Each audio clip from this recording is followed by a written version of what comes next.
Olá, internautas do J+, hoje a coluna é em vídeo, como todo sábado, e eu tenho um convidado especial hoje, que é o André Ramon Flenick, que é o vereador aqui de Canoinhas, assumiu o mandato em dezembro passado, depois que houve a eleição, então, do vice-prefeito Marcos Romer. Ele é o primeiro suplente, né, do Podemos, e essa situação é uma situação diferenciada, né? Geralmente quando você tem um suplente assumindo é porque o titular cedeu por um mês, 2 meses a vaga, né? Foi o caso recente aí do Maurício Zimmermann para a Zenice Dreyer. Mas no caso agora é diferente, ou seja, o mandato do André, ele passa a ter um mandato, né, de 2 anos, porque muito dificilmente não há um cenário em que você preveja que o Marcos Romer venha a renunciar ao cargo de vice-prefeito. Então, com toda certeza, ele vai cumprir esses 2 anos.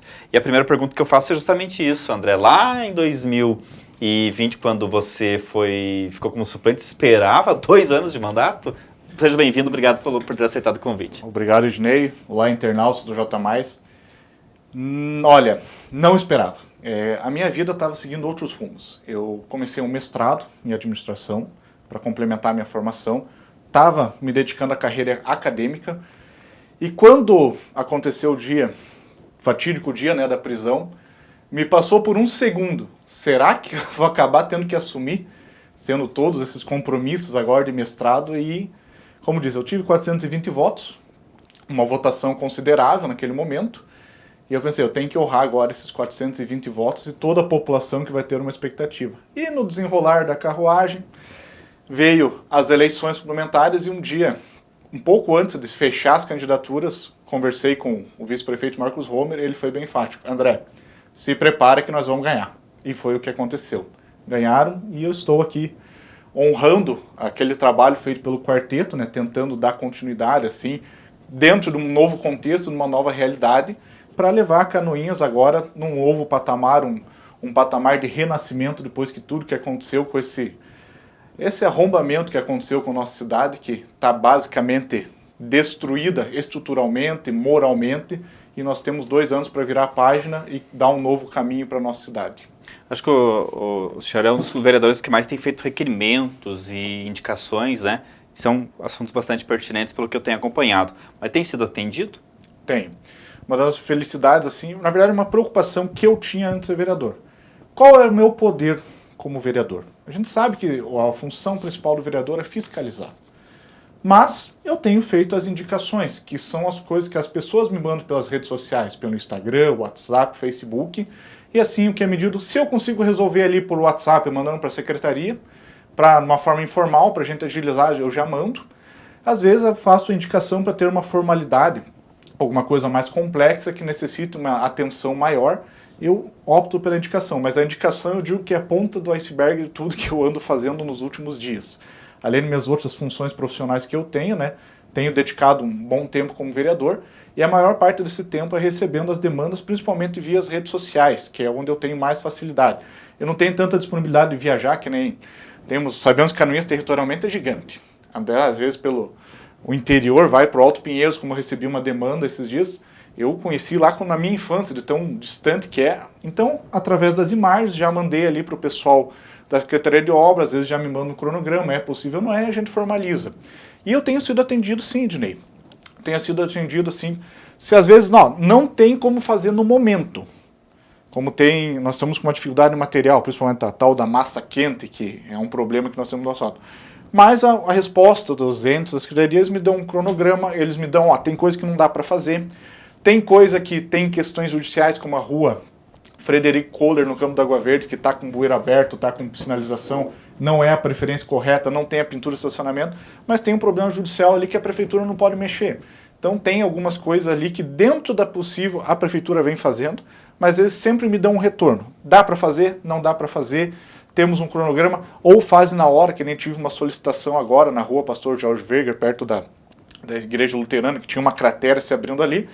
Foi feita uma obra emergencial, já deixo a população ciente que não é a massa ideal ainda, mas por minha solicitação e mais de outros moradores, a prefeita atendeu junto ao seu secretariado, foi feita uma obra paliativa, assim como outras que foram feitas até na frente do Corpo de Bombeiros, devido ao nosso movimento de caminhão, foi feita uma obra paliativa. Assim que tiver um material adequado, vai ser feito o ideal, mas são questões também que envolvem a segurança de pessoas, então é dado um atendimento mais emergencial. visando até não causar um acidente, né, Ednei? Entendi.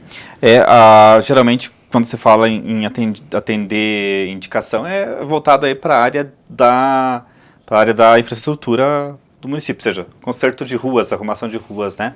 Agora, os requerimentos, por exemplo, quando você pede informações e tal, também está sendo atendido. Sim. Eu digo que 90% que eu recebo é a questão de ruas. A gente sabe que as ruas da cidade, a minha rua, por exemplo, deu essa chuva agora, essa semana, a rua Nazir Cordeiro, aquela parte que não é asfaltada no Campo da Água Verde, está um campo minado, infelizmente. E teria que fazer um trabalho mais afim, com outro material, até uma indicação que eu pretendo fazer na próxima semana, passando o carnaval, é um estudo de solo no Campo da Água Verde para achar um material adequado para que sejam mais duradouros, ou talvez melhorar o sistema de drenagem que tem lá. E é a maior parte. Sobre os requerimentos, a grande maioria está sendo atendida. Eu mandei até para a empresa TIM essa semana, por causa do sinal que estava muito instável, e tive um retorno muito positivo. Já me deu um retorno, disse que são melhorias que estão sendo feitas, nós tivemos instabilidades. Gostei muito, até agradeço o pessoal da TIM pelo retorno. Tive outros requerimentos dentro da prefeitura que estão vindo em forma de ofício. Então eu estou tendo um retorno de quase todas as indicações. Algumas, até mais polêmicas, eu ainda não tive retorno, como uma questão, um software que foi adquirido por uma empresa que tem contrato com a prefeitura, mas eu vou manter a cobrança, né, até ter uma resposta para entender o que se passa. Às vezes não é nem uma questão de suspeita, mas eu quero entender algumas situações para, caso alguém me questione, eu tenho a função do vereador de repassar à população o que está acontecendo, por que foi investido aquele valor. O vereador Homer, ele teve um desempenho muito combativo, né? Você citou aí o caso do quarteto, que ele formou com a prefeita Juliana, com a Tati, com a Zenilda. Só que ele era oposição ao governo, né? Teoricamente, né, você é um vereador de situação. Eu tenho acompanhado as últimas sessões, confesso que tenho dificuldade em entender quem ali é situação, quem é oposição. Não que vocês tenham batido no executivo, mas também não tem feito muita questão de defender o executivo. Tem uma situação aí que eu acho que é o símbolo disso tudo, que é o primeiro projeto que a Juliana mandou para a Câmara, que é das diárias, que você fez inclusive uma fala contrária a colocar esse projeto em votação. Vai ser assim mesmo? Vocês não vão ter a Juliana não vai ter uma tropa de choque dentro da Câmara? Olha, o meu perfil, eu sou um perfil que tenho adotado muito mais o consenso. Quem me conhece das antigas sabe que eu era uma pessoa muito combativa. Eu era uma pessoa polêmica em redes sociais. Não deixo os meus princípios de lado, mas eu tenho buscado uma postura assim mais de conciliação, porque eu acredito que a cidade precisa nisso nesse momento. Claro, se eu ver alguma coisa errada, seja por parte dos colegas vereadores ou da própria Juliana, eu vou apontar. A questão das diárias, eu digo que houve uma questão de inexperiência da minha parte. Depois, passando aquela turbulência, né, eu também dei uma publicidade ali pro que tinha acontecido até nas minhas redes sociais. Eu confesso que eu tenho o pé atrás com as diárias, porque nós já tivemos no passado polêmicas envolvendo diárias de uso indevido de diárias. E quando a gente fala em diárias, a gente está pegando uma ferida do passado da nossa cidade que os mais antigos vão lembrar. Porém, naquela circunstância, o que eu pediria é que tivesse alguns critérios mais definidos para as diárias já na lei. Passando toda aquela questão da sessão, eu tive a oportunidade de conversar com o vice Marcos Homer e com a prefeita Juliana. E o que foi eu, da minha parte, que eu digo que futuramente eu pretendo fazer para evitar até polêmicas ou criar um clima que não fique legal entre os entes, é buscar a prefeitura antes de, às vezes, levar para colocar minhas sugestões. A minha sugestão naquele momento seria colocar uma emenda para criar um critério especificando quem vai usar diária e por quê. E também, quando houver cursos online, onde for possível fazer de forma digital, virtual, conferência, dê prioridade a fazer para economizar ao município. Mas nós sabemos que tem coisas que não tem como fazer online. Por exemplo, o pessoal da saúde. Não tem como eles fazer uma consulta online na maioria das coisas que eles vão fazer. Tem coisas que alguns deputados, a gente sabe que o perfil da maioria dos nossos deputados é ainda aquela conversa. Frente a frente, são poucos deputados que já são mais abertos a uma videoconferência. Tem que ir lá para pedir recurso, então eu entendo esse lado. Então, a minha proposta futura, quando voltar a esse projeto, é apenas colocar alguns critérios. Quanto aos valores, eu acho que tem que ter uma justiça, né, com correção da inflação, que foi ali as atualizações de tabela, e também uma justiça quanto a determinados profissionais. Eu tive uma conversa com alguns profissionais ligados ao setor da saúde, os motoristas, e eles me repassaram uma situação que eu não tinha pensado, que também falta colocar ali em pauta na correção.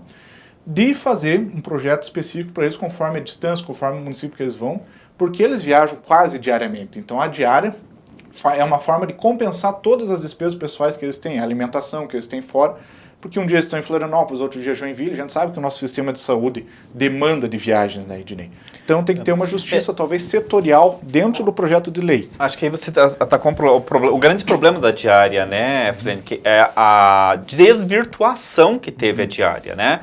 Porque ela é super importante, por exemplo, na saúde você tem que ter. Tem que ser discutida, inclusive, essa questão. Por que o motorista tem uma diária tão baixa em relação aos agentes políticos, né? Exatamente. E o grande problema aí é o mau uso da diária, que foi um problema denunciado várias vezes no passado. Hoje ainda tem muito vereador, não aqui, mas em cidades vizinhas, que usa e abusa da diária para fazer curso, para ir participar de evento, coisas que a população não vê como uma prioridade. Às vezes o vereador está trabalhando como vereador já há 10 anos e vai fazer curso de como legislar, né? Você não aprendeu em 10 anos na prática, não vai aprender num curso. E observando que às vezes esses cursos são em locais turísticos, né? Que daí Sempre, fica mais né? suspeito. Sempre. Nunca numa cidade assim que não tem uma referência. Sempre um local que tem uma praia bonita, ou tem um local, Foz do Iguaçu, onde tem evento.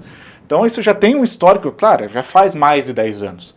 E nós temos uma mágoa por parte da população, eu acredito que até teve CPI na época, eu era mais novo, né, não acompanhava tanto quanto eu acompanho atualmente, mas teve uma polêmica muito grande, muita gente foi denunciada, muita gente foi investigada.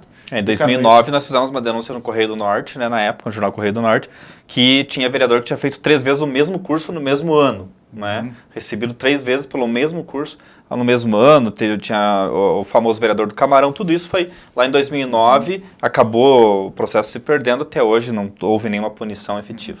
Exatamente. A ideia justamente é ter um padrão, uma organização melhor formalizada por lei.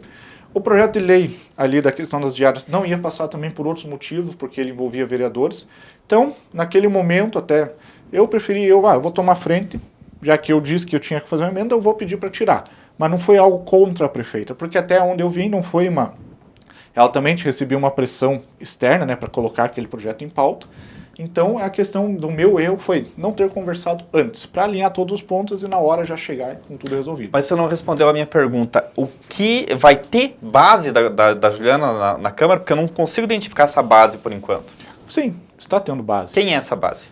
Por exemplo, eu, Zenilda, própria Tati Carvalho, que hoje... Certo, mas é uma base organizada? Porque eu não vejo articulação entre vocês. Na verdade, o que eu digo, eu ainda estou aprendendo a ser vereador. Uma coisa. Tem certas situações que talvez eu não fui tão enfático como deveria em frente às câmeras ou no momento da sessão. Porque eu prefiro não levantar. Como teve uma sessão segunda-feira, né, que houve uma polêmica levantada, que a oposição joga assim. Aquilo que a oposição antes era favorável, hoje ela contra. E a prefeita hoje é favorável àquilo. Então torna-se até uma incoerência da própria oposição, querer apontar uma incoerência da prefeita, sendo que hoje os papéis estão inversos.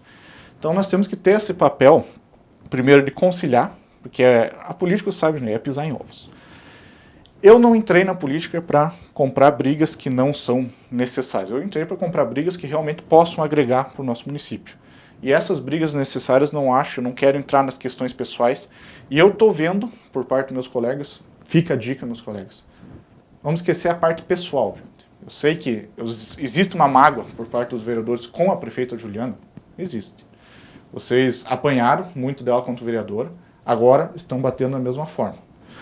Acho que isso é natural, mas eu acredito que isso vai pesar contrário, que eu tenho visto alguns vereadores, inclusive até nos comentários do J+, tentam ter um papel inverso que eles tiveram no passado e eles acabam apanhando novamente. Tentam remoer uma coisa e eu chego só, mas no passado você foi contra, agora que está em oposição você quer bater contra. Então, acaba ficando feio até para eles.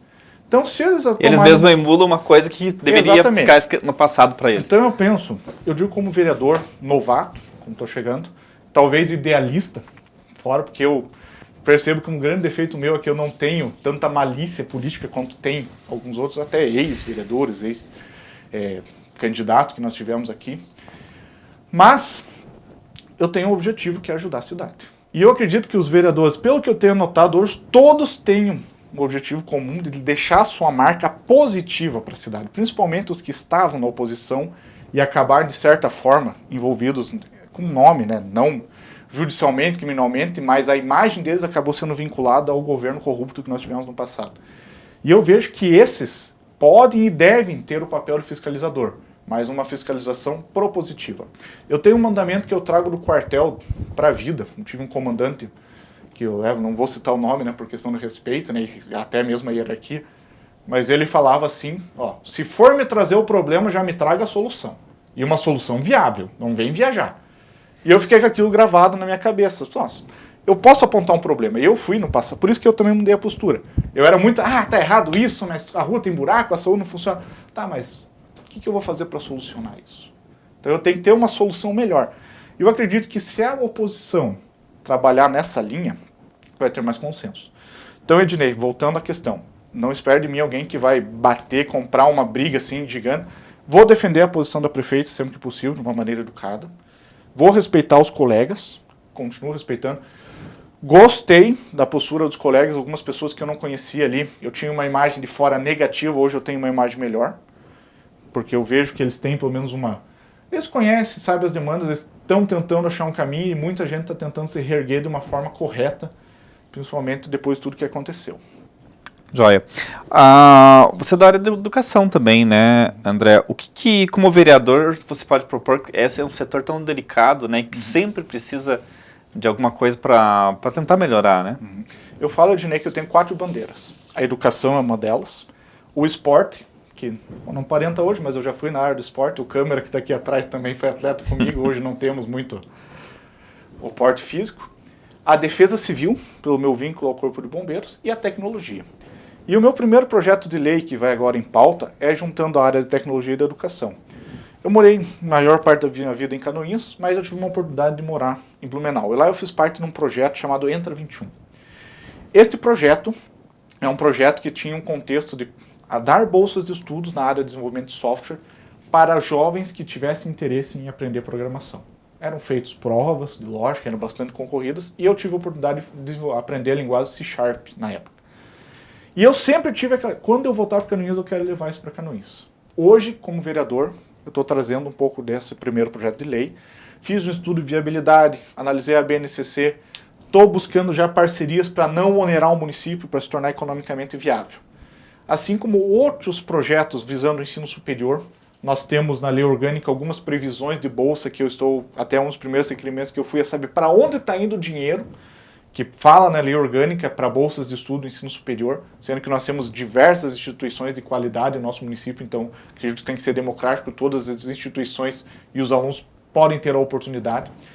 Hoje eu comecei a fazer um rascunho de um projeto de lei voltado à parte esportiva, para valorizar a base do esporte, mesmo que não seja aquele esporte profissional, mas nós temos times amadores sensacionais. Eles têm que ter a oportunidade de competir a nível estadual. Tem que ter uma categoria de base junto a eles para preparar jovens. Tirar o jovem da rua. Eu digo que eu fui aluno também de projeto, fiz karatê por muitos anos como aluno, depois fui professor, e moldou o meu caráter. Eu digo que a parte da arte marcial moldou, mas qualquer esporte que tenha um bom instrutor, uma pessoa como referência, e eu como professor, eu senti muitas vezes que eu assumi uma função paternal, com 18, 17, 18 anos, eu professor, às vezes tinha um garoto ali, 12, 13 anos, não tinha algum problema na casa, eu tinha que aconselhar ele para ele não tomar um caminho errado. Então, o esporte tem isso, e vai de encontro com a educação. Então, são alguns projetos que eu já estou elaborando. Claro, tem que passar pela plenária da Câmara, tem que passar pelo jurídico. Então, são vários os processos. Depois, a questão de viabilidade econômica tem que partir para a sanção, né, da prefeito, ver se não tem vício, que às vezes é um processo executivo. Eu, às vezes, coloco muito projeto, muita ideia, depois eu penso, é coisa do executivo, vou fazer só um projeto. E pode ser construído também com o executivo, né? De uma Exatamente. conversa com o executivo.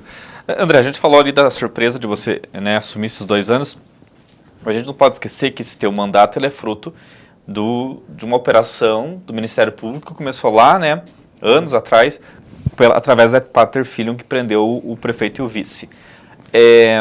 A gente não pode esquecer que também a Pater Filium ela aconteceu porque houve uma falha da Câmara de Vereadores. Porque o trabalho fiscalizador é da Câmara, né? E muito embora tenha sido feito algumas denúncias pelo Homer, pela Juliana e tal, o que realmente se descobriu de fraudes nos contratos, quem fez isso foi o Ministério Público. Houve falha aí da Câmara de Vereadores, né? É uma coisa que a Câmara tem que também analisar onde ela falhou e cumprir aquele papel que muito bem a Zenilda lembrou essa semana, é o papel princípio da Câmara de Vereadores, que é fiscalizar. Bem lembrado, Ednei. Uma questão que a gente também, voltando um pouco do tempo, e que eu tenho ouvido relatos nesses 2 meses, é que hoje existe uma transparência maior perto daquele tempo. Muitas informações chegavam de forma atravessada ou incorreta. Então eu não julgo os vereadores do passado, independente do lado, porque não chegava a eles as informações necessárias. Em conversa com vereadores que eu tenho amizade nos dois lados, tanto da situação atual, né, do nosso bloco de situação, como da oposição, os da oposição comentam que mesmo estando no governo, eles queriam alguma informação para saber tal coisa, eles eram cortados. Pelo menos é a versão oficial. Assim como o quarteto, pior ainda, não tinha acesso a nenhuma informação. Eu tentava fazer algumas consultas pelos sites do Portal da Transparência, entre outros, tinha dificuldade em alguns dados. Inclusive, no meu mestrado é a parte da administração, mas eu estou ainda indo a fundo numa área que é Data Science, análise de dados. E ano passado eu comecei a tentar mexer no Portal da Transparência para fazer alguns levantamentos, inclusive alguns livros que eu tenho lido falam da questão de fraude, né? Eu comecei, vamos brincar aqui, e eu não conseguia ter acesso à informação.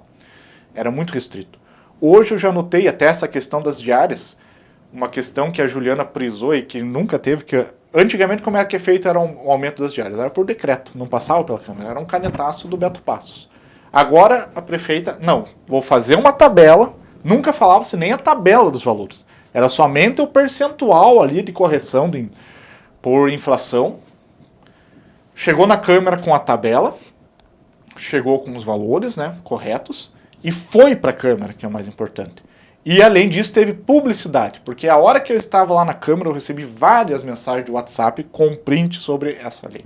Então isso já é um diferencial do novo governo. Ele já buscou uma transparência, mesmo que tenha sofrido todo um impacto polêmico que aconteceu, mas foi consequência dessa busca de transparência. E eu acredito que se continuar nessa linha, nós vamos ter um controle maior do poder de fiscalização, coisa que não aconteceu com os meus colegas no passado, eles não tinham esse acesso à informação. Hoje, já ouvindo umas coisas, existia até um clima de medo por parte de alguns vereadores, pelo menos é o que me relataram, de represálias. Fala-se em ameaça, não sei dizer se é verídico ou não, mas foi uma outra realidade que hoje eu, graças a Deus, não passo. Hoje eu posso dizer que se eu tenho algum problema com algum secretário, alguma área, eu chego e converso com o secretário, sou muito bem recebido. Tem algum problema com a Juliana, ela recebe. Tenho visto que ela tem atendido da mesma forma todos os vereadores, dependente da situação. E espero que continuemos nessa pegada, que a população tenha acesso e também que a população acompanhe esses processos, porque muita coisa aconteceu. Não sei se está no teu honorário, mas tem uma questão polêmica do ICPREV que nós vamos debater. Eu acredito que se lá no passado houvesse mais transparência, essa bomba que hoje está armada, prestes a explodir nas mãos dos canoenses, não estaria sendo armada. O ICPREV, infelizmente, na época, quem organizou todo, o grande mentor do ICPREV acabou sendo preso, hoje já está solto, né, devido a questões judiciais, mas é um problema que pode prejudicar todos os canoenses. Eu acredito que essas pessoas que armaram o ICPREV, talvez de má intenção, devem estar rindo da minha cara como vereador, rindo da cara dos demais vereadores, rindo da cara do William Godoy, que fez o projeto para tentar reerguer o ICPREV, rindo da cara da Juliana, que pegou essa bomba. Eles devem estar, alguns deles, agradecendo ter sido preso e estar fora, porque eles não esperavam que essa bomba ia explodir tão cedo. Acreditavam que ia ficar lá na frente e acabou o que o André está falando é o grande risco de haver lá para frente se tornar deficitário, né? O nosso Instituto de Previdência dos Funcionalismo Público de Canoinhas, e para que isso não aconteça, um projeto de lei que altera de 11% para 14% a contribuição com o ICPREV está na Câmara, mas obviamente que os servidores são contrários, porque vai reduzir o seu ganho real, né, o ganho de imediato. Mas claro, é um dinheiro que não vai sumir no tempo, ele vai garantir a aposentadoria lá para frente, mas é polêmico, né, André? Exatamente, são algumas bombas que eu já recebi logo de começo do mandato, né?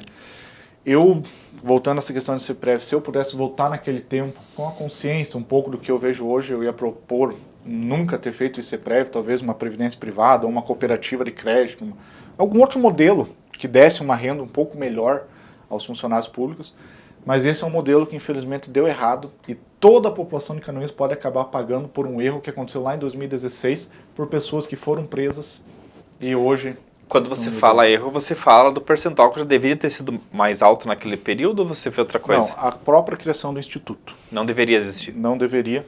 Porque o Instituto em si, ele já é... Nós temos ali profissionais dedicados apenas ao Instituto, profissionais muito bons, diga-se de passagem. Alguns que eu considero alguns dos melhores profissionais em algumas áreas da Prefeitura estão no ICEPREV.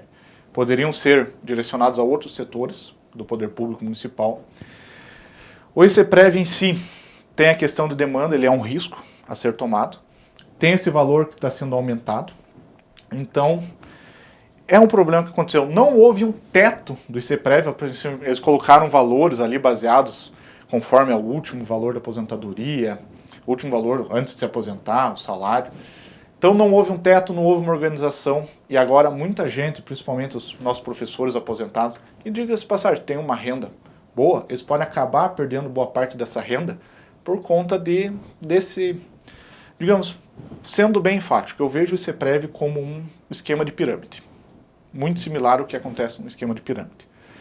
Eu já deixei essa opinião bem clara ali em conversa com o Diego, que é um rapaz que está coordenando o ICEPREV hoje, um rapaz muito bom, o Gustavo, a Cibele, todo o pessoal ali que me recebeu muito bem, mas eu tenho essa opinião. Não é que o pessoal contra o pessoal do ICEPREV, mas o Instituto, a forma que foi criado, por quem foi criado, dá-se a impressão, por isso que eu até solicitei que fosse feito uma auditoria no ICEPREV, mas dá-se a impressão que surgiu com aquela ideia, ó, futuramente eu vou me aproveitar desse dinheiro aí.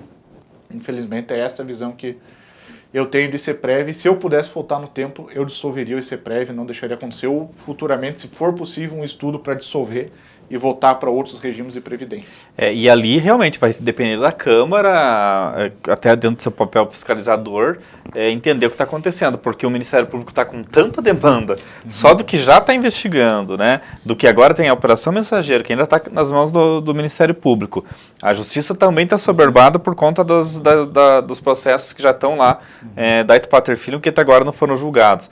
Então a impressão que eu tenho também é que a Justiça já está fatigada de tanta coisa, e cada enxadada é uma minhoca, né, André? Então cada passo você acha uma coisa diferente que é bastante estranha, né?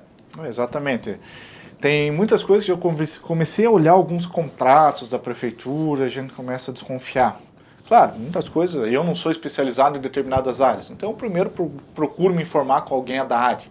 Mas tem coisas que levantam uma suspeita, então a gente prefere procurar primeiro, se informar antes de levar para o Ministério Público, justamente porque por essa sobrecarga que tem. E como o Homer até me orientou logo que eu assumi, não, o Ministério Público nem sempre vai conseguir. Existem algumas taxas a serem pagas, existe todo um procedimento, uma burocracia, que o vereador não é sobre-humano, ele tem que passar por o mesmo processo de uma denúncia do que um cidadão comum. Então existe um procedimento. Então é uma questão que eu vi como vereador, assim, às vezes a pessoa de fora acha que o vereador tem algum poder diferencial. Na verdade, nós somos cidadãos que têm o poder de fiscalizar e têm uma certa fé pública por estarmos lá. Mas não somos sobre-humanos, não temos nenhum poder dentro da Prefeitura. Nós temos indicações. Inclusive as indicações, os requerimentos que vocês fazem, qualquer cidadão pode fazer. Exatamente, né? E deve fazer. O que eu falei segunda-feira na Câmara é, todo cidadão tem o poder de trazer emendas. Eu, quando não era vereador, eu busquei um deputado que era meu amigo para trazer um recurso para um projeto que eu gostava, que eu gosto. Assim como eu acredito que muita gente tem contato com empresários, tem amigos de fora que têm vontade de investir, podem trazer para o nosso município. É o momento de trazer esse pessoal. Então, toda a população tem esse poder. Não é só o vereador, não é só a prefeita. E nós estamos abertos, a cidade precisa desse desenvolvimento, desse investimento, seja um investimento de 10 mil reais, seja um investimento de 10 milhões. Nós precisamos. Como precisa, né? Para encerrar, André, ser vereador era o que você esperava ou você viu algo totalmente diferente? Era o que eu esperava depois que eu comecei a estudar. Não era o que eu digo que a minha vida teve fase. Quando eu era adolescente, aquela coisa, eu já fui...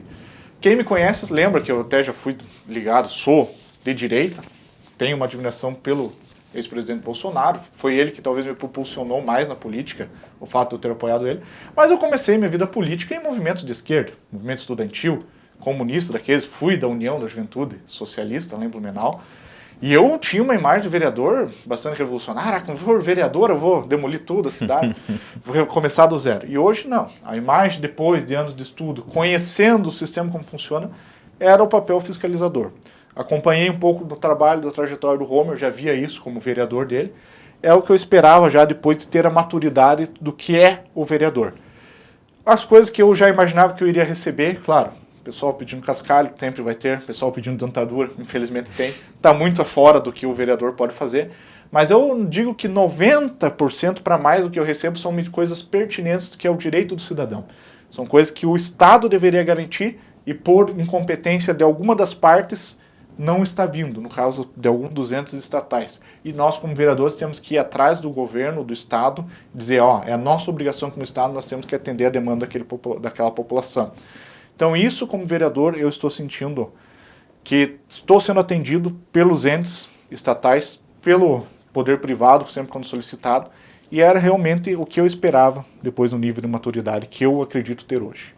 Perfeito, conversei então com o André Ramon Flenick, vereador aqui de Canoinhas, pelo Podemos. Obrigado, André, e seja sempre bem-vindo aqui ao programa e boa sorte, né, para você na sua trajetória política. Muito obrigado, Inei.